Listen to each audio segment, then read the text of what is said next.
ஆடாதடா ஆடாதடா மனிதா, ரொம்ப ஆட்டம் போட்டா அடங்கிடுவ மனிதா. அந்த ஆண்டவன் தான் சாவி கொடுத்து ஆட்டி வைக்கிறான், ரொம்ப ஆடி புட்டா வாழ்க்கையை தான் பூட்டி வைக்கிறான்.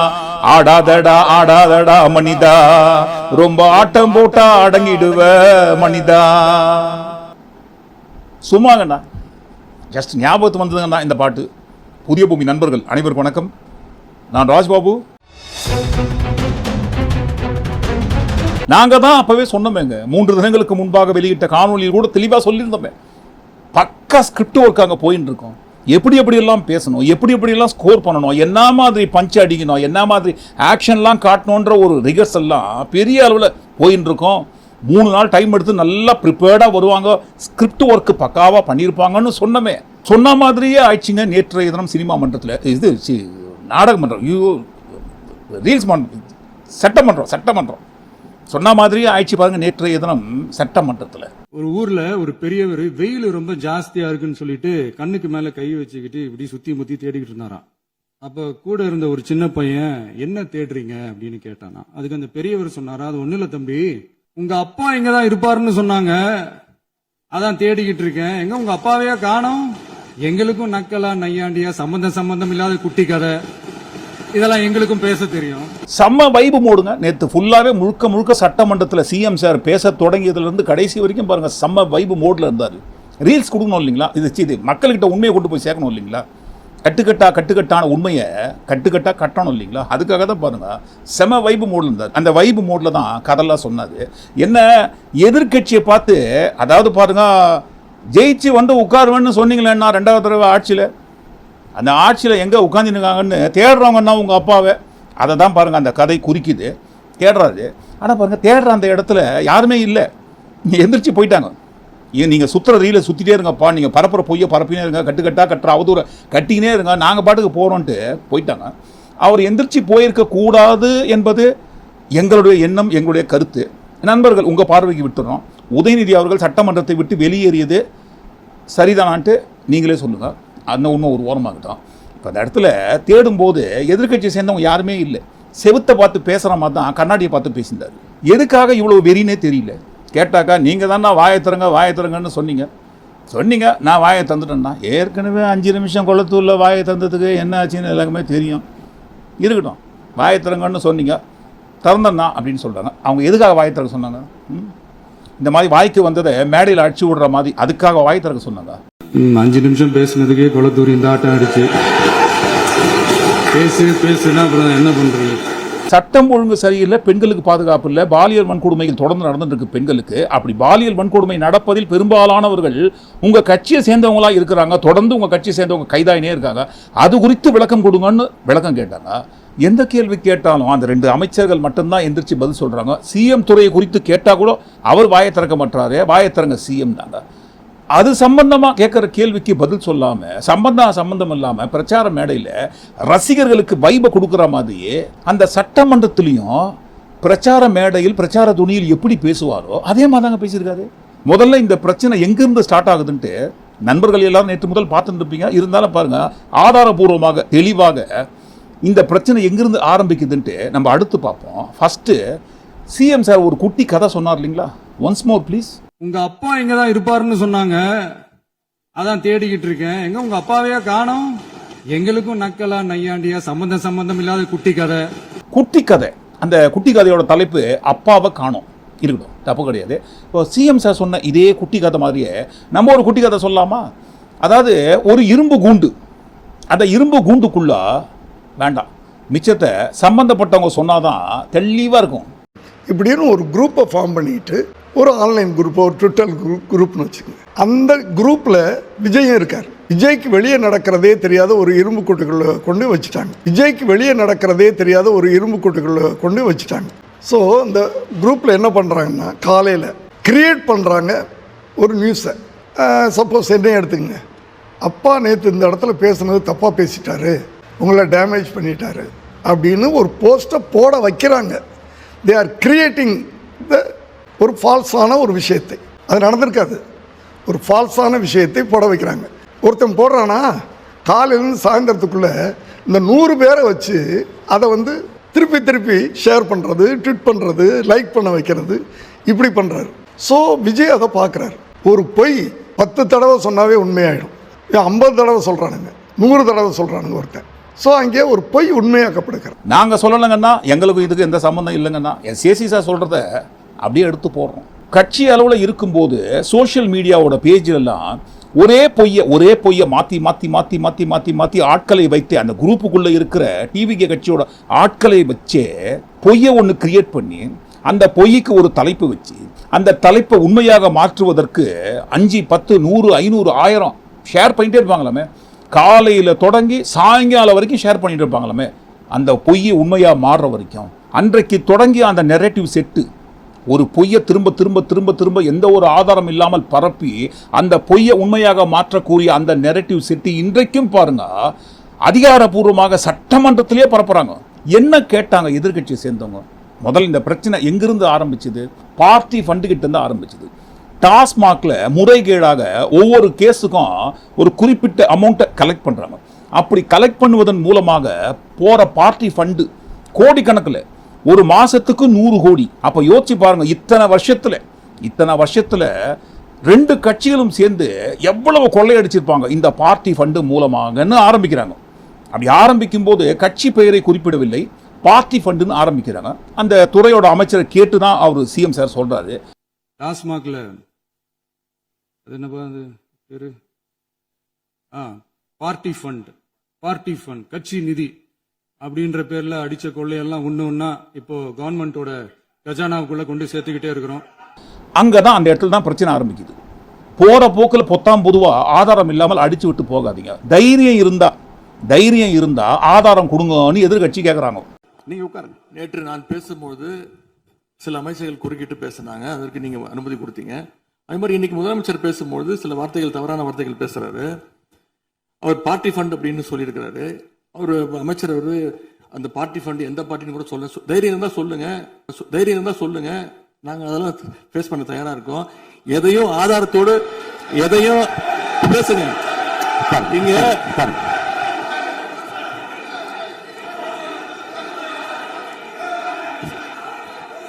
அது மாதிரி இந்த பிரச்சனையோட தொடக்கம் ஒரு பக்கம், இந்த பிரச்சனையோட முடிவு இன்னொரு பக்கம். இந்த 2 பக்கத்தில் இருந்தோம் 2 விதமான வெர்ஷன். டிவிகே வெர்ஷன் சைட்ல இருந்து சிஎம் சார் கேட்ட கேள்விக்கெல்லாம் பதில் கொடுக்க முடியாம திணறி அடித்து வெளியேறிய எதிர்கட்சி தலைவர் ஓடுறாருன்ட்டு மீம்ஸ் எல்லாம் கிரியேட் பண்ணி டிவிகே தரப்பு வைபு பண்றது ஒரு வெர்ஷன். இந்த பக்கம் திமுகவோட வெர்ஷன். இது வந்து முழுக்க அவங்க வந்து இந்த சோசியல் மீடியால ட்ரெண்ட் ஆகணும்னு, ரீல்ஸா போகணும்னு. இன்னைக்கு முதலமைச்சரோட பேச்சை நீங்க எடுத்து பாத்தீங்கன்னா கிட்டத்தட்ட ஒரு 1/2 மணி நேரம் பேசியிருக்காருன்னா அதுல ஒரு 10 ரீல் தேரும். அது வந்து பிளான் பண்ணி தான் பண்றாங்க. இது ஃபுல்லா ஸ்கிரிப்டடா தான் இருக்கு. நாங்க எதிர்பார்த்தது தான். ஓரளவுக்கு மேல பொறுத்துக்க முடியல. ரொம்ப எங்களுடைய ரொம்ப ஆர்டிபிஷியலா பேசுறாரு. நடிக்க ஆரம்பிச்சிட்டாரு. இங்கேயும் இப்ப செய்கையெல்லாம் கொஞ்சம் நடிச்சுக்காரு. ஆக்ஷன்லாம் இன்னும் ஸ்பீக்கர் வந்து ஆக்ஷன் கட்டு அதெல்லாம் இனிமேல் சொல்லுவாருன்னு நினைக்கிறேன். 1 மோர்லாம் போவாங்கன்னு நினைக்கிறேன். ஸ்பீக்கர் அனுமதி வாங்கி ஆக்ஷன் பண்ணலாமான்னு கேட்கறாரு. ஸ்பீக்கர் ஆக்ஷன் அப்படின்றாரு. இனிமே முதலமைச்சர் வந்து இங்க வந்து ஃபுல் கேரவேன்லாம் வந்துரும் நினைக்கிறேன். கேரவேன், மேக்கப், ஸ்டண்ட் மாஸ்டர் எல்லாம் வந்துருவாங்கன்னு நினைக்கிறேன். இது சட்டமன்றத்தை கிட்டத்தட்ட ஒரு ஷூட்டிங் ஸ்பாட்டா மாத்திட்டு இருக்காங்க. இந்த 2 தரப்பு வெர்ஷனும் இருக்கட்டும். ஆனால் அந்த இடத்துல உண்மையில் ஆதாரத்தை கேட்கறாங்க. டாஸ்மாக்ல இருந்து பார்ட்டிக்கு போற ஃபண்டு ஒவ்வொரு மாசமும் 100 கோடி ரூபாய். சட்டமன்றத்தில் இதை முதல்வர் அவர்கள் பதிவு செய்வதற்கு முன்பாக ஃபர்ஸ்ட் பாருங்க, பிரஸ் மீட்ல அந்த துறை சார்ந்த அமைச்சர் தான் சொல்லியிருந்தாரு. இன்னைக்கு நாங்க பண்ணியிருக்கிற இந்த மதுவிலக்கு ஆயத்தீர்வை துறையில பண்ணியிருக்கிற இன்னைக்கு, அதாவது நேற்று 5ஆம் தேதியிலிருந்து பண்ணியிருக்கிற ஒரு புரட்சி மிகப்பெரிய ரெவல்யூஷன். அதாவது இவ்வளவு வருடங்களாக ஒவ்வொரு அந்த டிஸ்டிலரிஸ் சொல்லுவாங்க, மது விற்பனையாளர்கள் இருந்து, மொத்த விற்பனையாளர்கள் இருந்து ஒவ்வொரு கேஸுக்கும், ஒரு கேஸுக்கு 90 ரூபா, பீருக்கு 40 ரூபா, ஒயினுக்கு 20 ரூபான்னு சொல்லி சுமார் வருஷத்துக்கு 88 லட்சம் கேஸுக வந்து பர்ச்சேஸ் பண்ணிட்டு இருக்காங்க. இதுக்கு ஒவ்வொரு கேஸுக்கும் 90 ரூபா, 40 ரூபா, 20 ரூபா வீதம் மிகப்பெரிய ஆயிரக்கணக்கான கோடி. இது வந்து தனி நபர்கள் கைகள்லயும், தனி கட்சிகள் கைகள்லயும், தனி அவங்க குடும்ப கைகள்லயும் சிக்கிட்டு இருந்த பணம் கடந்த ஆட்சிகள்ல சுமார் மாசத்துக்கு 100 கோடி, சாதாரண காசு இல்லைங்க, மாசம் 100 கோடி. தனிநபர் கைகளுக்கு போயிட்டு இருந்துச்சு. என்ன பண்ணிட்டீங்க நீங்க நீங்க இங்க உள்ள வந்துட்டீங்க, என்னத்தை மாத்திட்டீங்கன்னா இன்னைக்கு 1200 கோடி ரூபாய் வருமானத்தை இன்னைக்கு தமிழ்நாட்டோட அரசு கஜானாக்குள்ள கொண்டு வந்திருக்கும். பாத்துக்காங்க, எது கேட்டாலும் நாங்க இப்பதாங்க வந்தோம், என்னப்பா உயிர் எடுக்கிறீங்க, 1 மாசம் தான் ஆச்சு, 40 நாள் தான் ஆச்சுன்னு சிஎம் கூட சொன்னார். மானே தேனே பொன்மானேன்னு போடுகிற மாதிரி நிறைய இடங்கள்ல 40 நாள் தான் ஆச்சு, 40 நாள் தான் ஆச்சுன்ட்டு எதை கேட்டாலும் 40 நாள் தான் ஆச்சுன்றாங்க. ஆனா பாருங்க, பேசும்போது 1200 கோடி, அதாவது ஒரு வருஷம் பொறுத்து கண்டுபிடிச்ச இந்த பார்ட்டி ஃபண்ட் நெட்வொர்க் மூலமாக ஒரு வருஷம் பொறுத்து வர வேண்டிய அந்த தொகையை இப்பவே அரசு கஜானாக்குள்ள கொண்டு வந்துட்டாங்களாம். அதிகாரப்பூர்வமா அறிவிச்சிட்டாரு மினிஸ்டர். இன்னைக்கு 1200 கோடி ரூபாய் வருமானத்தை இன்னைக்கு தமிழ்நாட்டோட அரசு கஜானாக்குள்ள கொண்டு வந்திருக்கும். 1200 கோடி ரூபாயை நாங்கள் கஜானாக்குள்ள கொண்டு வந்திருக்கோம் அப்படின்ட்டு. எப்படிங்க, ஒரு வருஷம் போனதுக்கு அப்புறம் தான் தெரியும் அந்த 1200 கோடி உள்ள வந்து தான் இல்லையான்ட்டு. அதுக்குள்ளே பாருங்க உள்ள எடுத்துன்னு வந்துட்டோன்றாங்க. இங்கிருந்து தான் தொடங்குது. இந்த பார்ட்டி ஃபண்டை இவர் தான் கண்டுபிடிச்சி சிஎம் சாருக்கு தகவல் சொல்லிக்காராம். அந்த தகவலை தான் சம்மந்தப்பட்ட துறை அமைச்சர்கிட்ட கேட்டு வாங்கி சட்டமன்றத்தில் பதிவு பண்ணுறாரு இந்த பார்ட்டி ஃபண்டுன்ட்டு. அது குறித்து தான் பொத்தாம் சொல்லாதீங்க சிஎம் சார், ஆதாரம் கொடுங்கன்னு கேட்டாங்க. ஆதாரத்தை எடுத்து போட்டுற வேண்டியதானே. ஆட்சி உங்ககிட்ட இருக்கு, அதிகாரம் உங்ககிட்ட இருக்கு, உளவுத்துறை உங்ககிட்ட இருக்கு, போலீஸ் உங்ககிட்ட இருக்கு, சம்பந்தப்பட்ட அனைத்து லஞ்ச ஒழிப்பு துறை உட்பட எல்லாமே உங்ககிட்ட தான் இருக்கு. இப்போ 40 நாளில் கண்டிப்பாக இந்த நெட்வொர்க்கை கண்டுபிடிக்கும் போது இந்த நெட்வொர்க்கில் யார் யாருக்கு பணம் கைமாறிச்சுட்டு கண்டுபிடிச்சிருப்பீங்களே. ஏன்னா ஆதாரம் இல்லாமல் ஸ்கிரிப்ட் ஒர்க்கை ரெடி பண்ணி சட்டமன்றத்தில் பதிவு பண்ணக்கூடாது இல்லைங்களா. ஸோ ப்ரிப்பேர்டாக வந்திருக்காருன்னு சொல்லும்போது ஆதாரத்தோடு வந்திருப்பாங்கன்னு நினச்சி ஆதாரம் கேட்டாங்க எதிர்க்கட்சி தலைவர். கொடுத்துட்டு இருக்க வேண்டியதானே, எடுத்து போட்டிருக்க வேண்டியதானே. ஆனால் அதை விட்டு இருங்க இருங்க இருங்க இருங்க உங்களுக்கு டைம் தரேன் நீங்கள் உட்காருங்க. ஏன் உட்காரணும்? நியாயமாக பார்த்தா எதிர்க்கட்சி தலைவர் பேசும்போது எத்தனை முறை குறுக்கீடு இருந்ததுங்க. லைவாக அந்த ப்ரோக்ராமை பார்த்தவங்க எல்லாருக்குமே தெரியும். எதிர்க்கட்சி தலைவர் உதயநிதி அவர்கள் ஃப்ளோவை கெடுக்கிறதுக்காக அவர் பேசிட்டு இருக்கும்போது எத்தனை முறை, எங்களுக்கு தெரிஞ்சு ஒரு 10 முறைக்கு மேலே குறுக்கீடு இருந்திருக்கும்.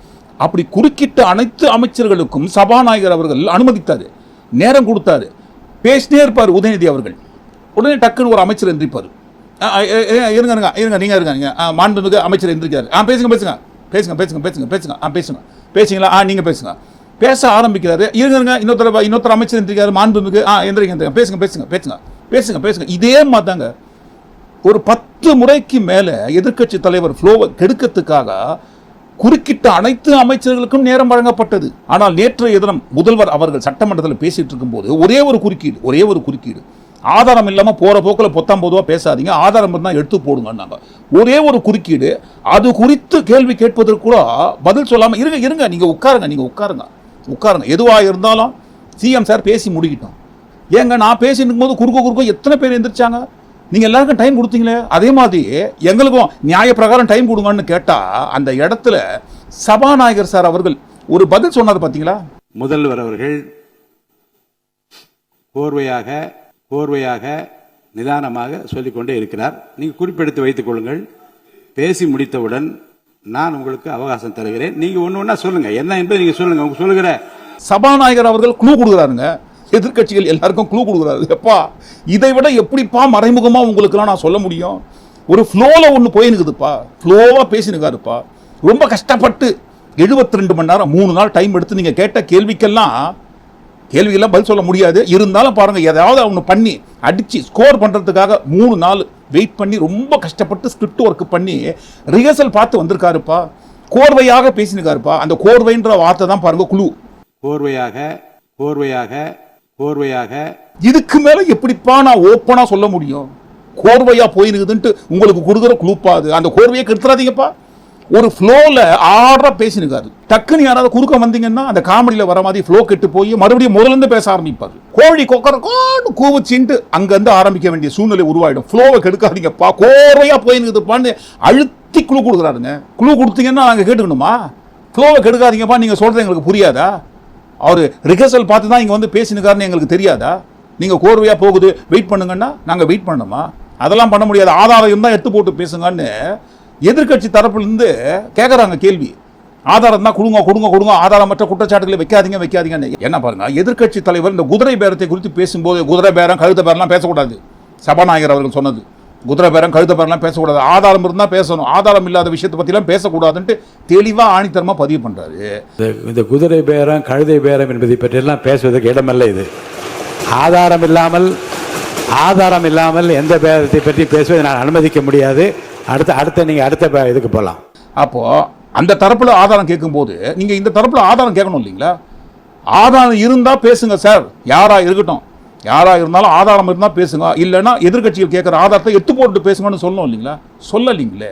எதிர்க்கட்சிகள் ஏதாவது பேசும்போது ஆதாரம் இருக்கான்னு குறுக்கிட்டு சபாநாயகர் அவர்கள் கேட்பாரு. ஆனா பாருங்க, ஆளுங்கட்சியை சேர்ந்தவங்க, அதுவும் பாருங்க முதல்வர் அவர்கள் ஆதாரமற்ற குற்றச்சாட்டுகளை வாரி வீசும்போது இருட்டா பேசி முடிக்கிட்டோம், ஃப்ளோவை கெடுக்காதீங்கன்னு சொல்லுவாங்களாம்.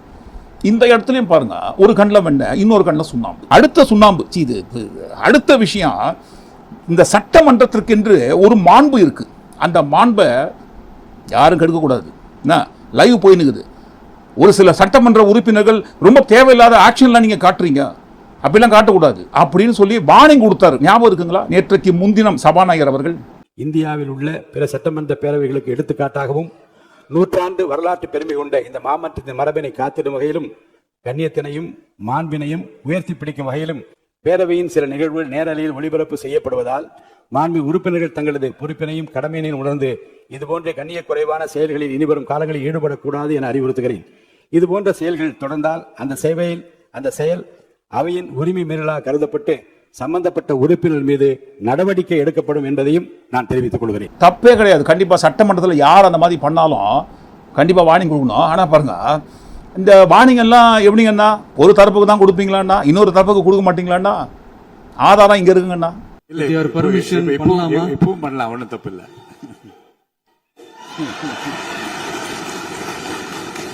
அப்ப பாருங்கண்ணா எல்லாரும் பாத்துக்கங்கண்ணா. இதெல்லாம் பாருங்க, சட்டமன்றத்தோட என்ன மாதிரி மாண்பு பட்டியலில் வருங்கண்ணா.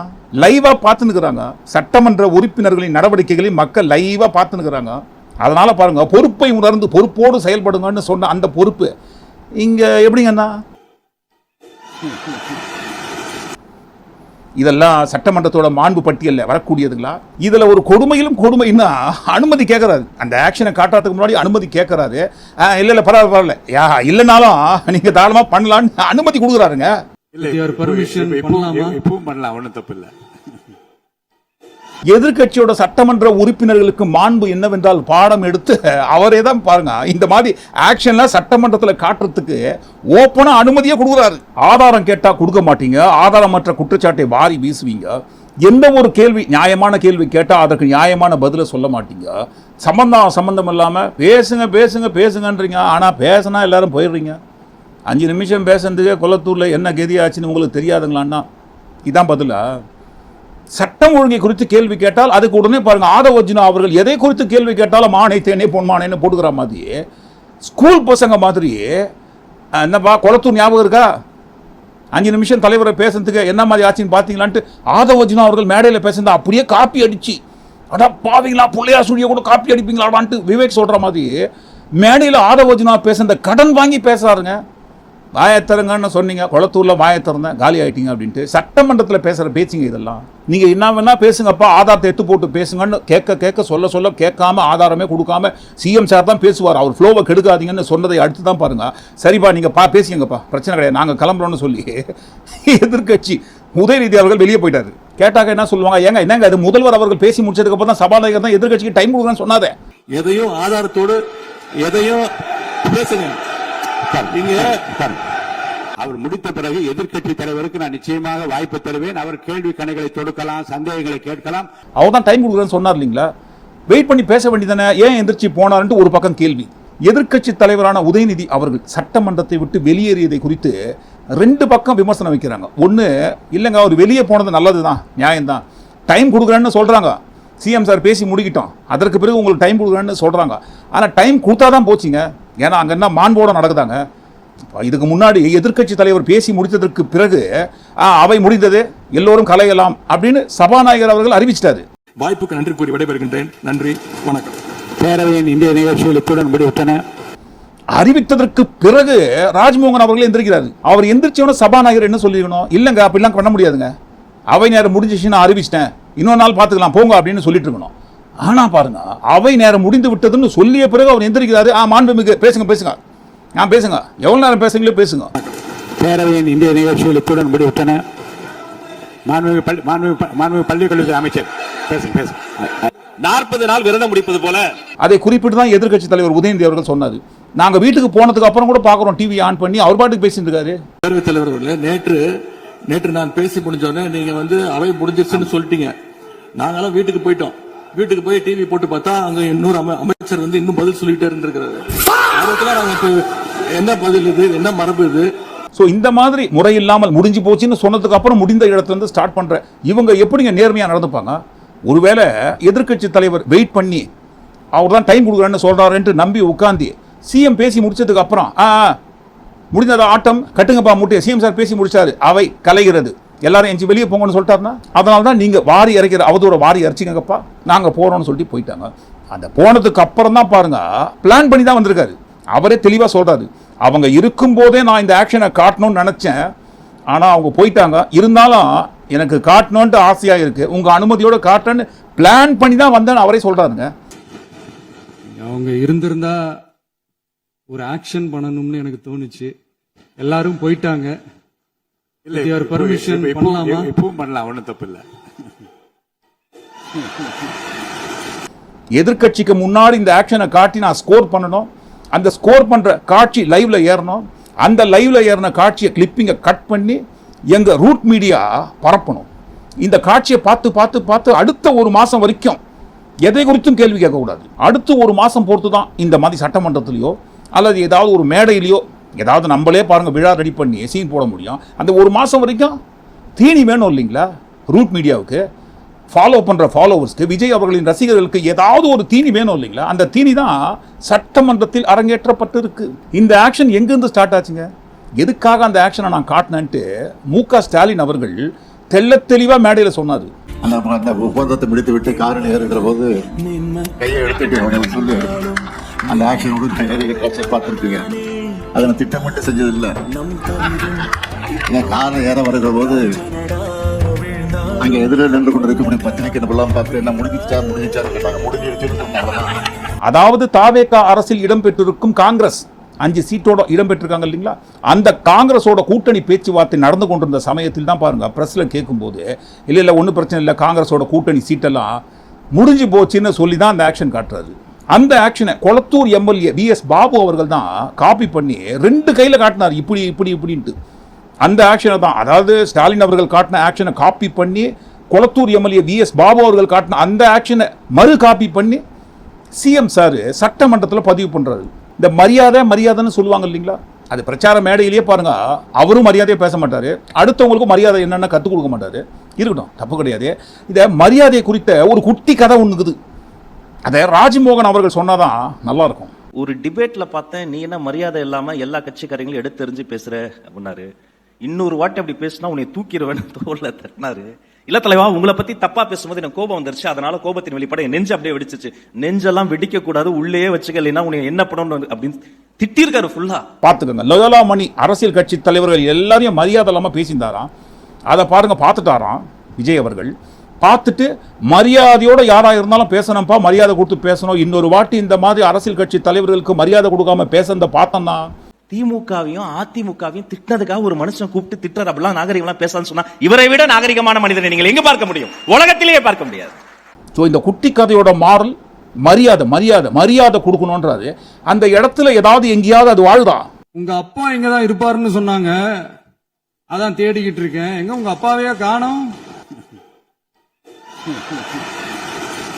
இவரே இந்த மாதிரி பண்ணாருன்னா அதுவும் பாருங்க சட்டமன்றத்தில் பொறுப்பான மிக முக்கியமான உன்னதமான முதலமைச்சர் பதவியில் இருக்கிற இவரே இந்த மாதிரி பெரியவங்க சின்னவங்க வித்தியாசம் இல்லாமல் நக்கல் நையாண்டித்தனம் பண்ணா அப்புறம் இவரை ஃபாலோ பண்ற ஃபாலோவர்ஸ் என்ன மாதிரி பண்ணுவாங்க? பெரியவங்களுக்கு மரியாதை கொடுப்பாங்க. இதைத்தான் பாருங்க ஆரம்பத்திலிருந்தே விதைச்சிருந்தாங்க. இன்னைக்கு அப்பாவை காணோன்ற தலைப்பில் குட்டி கதெல்லாம் சொல்றாரு இல்லைங்களா? இதே மாதிரி தான் பாருங்க இவரது ரசிகர்கள் அன்றைக்கு அவன் உங்களுக்கு வேணும் அப்பாவா இருக்கலாம், ஆனா என்ன பொறுத்த வரைக்கும் அவன் மாமாடா விதவிதமான மிமிக்ரிலாம் பண்ணி வெளியிட்டு இருந்தாங்க. அந்த இடத்துல அப்பாவை காணோன்னு தேடினது, குட்டி கதை சொன்னது, இப்படின்னு கையை காட்டினது எல்லாமே பாருங்க மகா மாண்பு பட்டியலில் வரும். எதிர்கட்சியை சேர்ந்தவங்க யாராவது ஏதாவது பேசிட்டாங்கன்னா பண்ணிட்டாங்கன்னா உடனடியாக அந்த இடத்துல மாண்பு வந்துடும், வார்னிங் வந்துடும். இதே ஆளுங்கட்சி தரப்புல அதுவும் பாருங்க முதல்வர் அவர்கள் உட்பட எது பண்ணாலும் டைம் கொடுக்குறேங்க, பண்ணுங்க ஆக்ஷன் காட்டுங்க, நானும் பார்க்கறதுக்கு ஆவலா இருக்கிறேன். இருக்கட்டும் இருங்க ஆவலா இருங்க, தப்பு கிடையாது. இந்த இடத்துல எங்களுக்கு இன்னொரு ஆவல் இருக்கு. அந்த ஆவல் கூட குட்டி கதை வழியாகத்தான் வருகிறது. நாங்க சொல்லலங்க. கொள்ளையடிச்சு வச்சிருக்கிற அந்த பணத்தை எல்லாம் வச்சு கல்லாப்பட்டி கூட்டணின்னு ஒண்ணு சேர்த்து வச்சிருந்தாரு. அது எல்லாமே இப்ப கலகலத்து போய் நிக்குது. டாப் தனியா, பாட்டம் தனியா, ரீப்பர் தனியா, ஜாயிண்ட் தனியா, அப்படி நிக்குது தனித்தனியா. எல்லாமே அப்படியே ஒட்ட வச்சுக்கிட்டு இருக்கிறாரு. கூட்டணி கட்சிக்காரங்களே ஒருத்தருக்கு ஒருத்தர் ஓட்டு போட்டுக்க மாட்டாங்க போல் இருக்கு. அப்படி இருக்கு நிலைமை இந்த திமுக கூட்டணியில. கல்லாப்பெட்டி கூட்டணிங்கன்னா அந்த குட்டி கதையோட தலைப்பு. அந்த கல்லாப்பெட்டி கூட்டணியை சேர்ப்பதற்காக ஊர்ல இருக்கிற ஊழல் செய்த பணம் எல்லாத்தையும் மொத்தமா கொட்டி தான், அந்த ஊழல் பணத்தை எல்லாருக்கும் கொட்டி கொடுத்து தான் அந்த கல்லாப்பெட்டி கூட்டணியை சேர்த்து வச்சிருக்காங்கன்னா, எல்லாம் இன்னைக்கு கல்லாப்பெட்டி கூட்டணியெல்லாம் செதறி சின்ன பின்னமா அல்லு சில்லு இல்லாமல் ஆயிடுங்கண்ணா பார்த்துக்கங்கண்ணா அப்படின்னு சவால் விட்ட அந்த கல்லாப்பெட்டி கூட்டணிக்குள்ள, அதாவது கோடிக்கணக்கில் ஊழல் பண்ணி சேர்த்து வச்ச அந்த காசை கொட்டி கொடுத்து உருவாக்கி வச்ச அந்த கல்லாப்பெட்டி கூட்டணிக்குள்ள இருக்கிற அந்த கல்லாப்பெட்டி கட்சிகளை தான் பாருங்க இன்றைக்கு நீங்க உடன் வைத்துக்கொண்டு அமைச்சராக்கி நாங்க அழகு பார்த்துனுங்கிறோன்ட்டு நேற்றைய தினம் கூட சட்டமன்றத்தில் பதிவு பண்ணாரு. நாங்க தான் அனுப்பி வச்சோம் அப்படின்றாங்களே. அனுப்பி வச்சவங்களுக்கு மினிஸ்ட்ரியில இடம் கொடுத்தா ஏன் கதறீங்க? ஊழல் பண்ணி கோடி கோடியா கொள்ளையடிச்சு அந்த கொள்ளையடிச்ச காசை கொட்டி கொடுத்து கல்லாப்பெட்டி கூட்டணி உருவாக்கி வச்சிருக்காங்கன்னு சொன்னா, அப்ப அந்த ஊழல் பணத்தின் மூலமாக உருவான கல்லாப்பெட்டி கூட்டணி நம்ம கூட இருக்கும்போது இதுக்கு பேர் என்னங்கன்னா அப்படி நாங்க கேட்கலங்க, ஒட்டுமொத்தமா கேட்டுக்கிறாங்க மக்கள். அது மட்டும் கிடையாதுங்க, இன்னொரு மிக முக்கியமான விஷயம். அந்த முக்கியமான விஷயத்துல ப்ரொவோக் பண்றது, ரீல்ஸை கொண்டு போய் சேர்க்கிறது. இந்த ரீல்ஸை எதுக்காக கொண்டு போய் சேர்க்கிறாங்கன்றத எல்லாத்தையும் சேர்த்து இந்த காணொலிக்குள்ள கண்டிப்பாக பாருங்க பார்க்க முடியாது. இந்த காணொலி ஓடுற நேரம் ரொம்ப பெருசாகிடும், நண்பர்களுக்கு பொறுமை இல்லாமல் போயிடும். அதனால பாருங்க இந்த காணொலியோட ஒரு பாதி தான் இன்றைக்கு நம்ம பதிவு பண்ணியிருக்கோம். இந்த காணொலியோட மறுபாதியை நாளைக்கு வெளியிடும் காணொலியை அடுத்தடுத்து ஆதாரபூர்வமான அந்த காணொலியில் பார்ப்போம். ஒட்டுமொத்தமாக எல்லாத்தையும் கூட்டி கழிச்சு இந்த காணொலிக்குள்ள வந்த எல்லா முக்கியமான விஷயத்தை குறித்து முக்கியமாக பாருங்க.